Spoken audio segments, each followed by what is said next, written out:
Hikuti mga kapal. So for today's video, share ko lang yung naging adventure natin sa may Palawig. Wala tayong magawa niyan. So umikot-ikot tayo ng Palawig. And naisipan natin pumunta sa Leoson. So ito pala yung daan. Papunta, hindi ko na naipakita. Basta pumunta tayo ng Leoson. O yan. Dire-diretso lang. Maganda yung daan nila guys. And sementado naman hanggang doon. Tapos dito sa part na to, may mga akala ko, may mga nag-aaway. Hindi pala.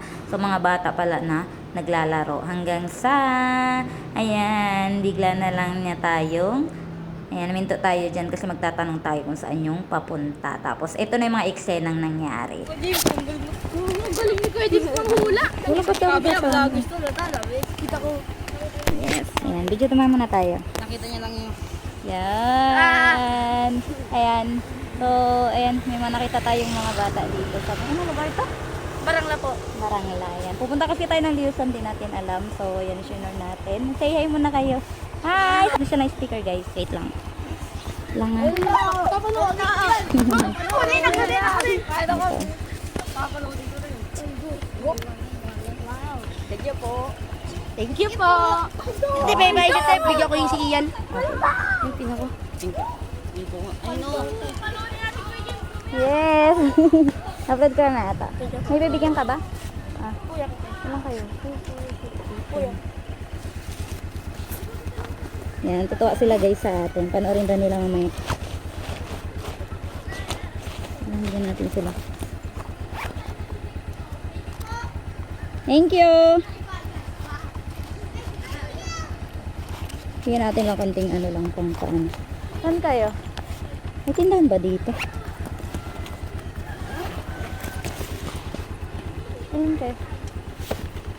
2, 4, 2, 4, 6. Hati-hati kayo oh. Hindi dito. Paghatian nyo na lang ha. Paghatian nyo ha. Apo. Yan, thank you. Bili nyo na. Totoo kita guys. Ayan, at least may mga ano tayo. Nakakatuwa yung mga batang nakilala natin kasi magagalang sila and mababait. Kaya naman shoutout po sa mga magulang ng mga batang ito. Sana magpatuloy po tayo sa pagiging mabuti sa kapwa. And yun lang po. Thank you so much again. Nice meeting you all.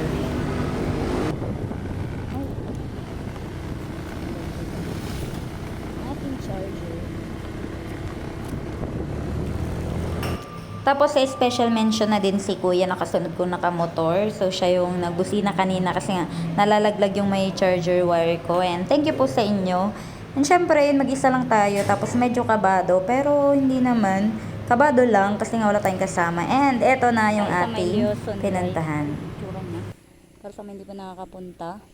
So sayang lang, solo tayo. Wala tayong kasama. Pero ito yung itsura niya. Puntok siya tapos may mga ano. May mga ayan. Wala naman. Narelaxing doon naman. Tapos ganyan yung tsura na rin. Sobrang ganda ng view. Kaya kung gusto nyo maghanap ng mga pwede nyong pagpicturean, pwede nyong pasyalan to, Leoson, Palawig. Yan lang. Thank you for watching.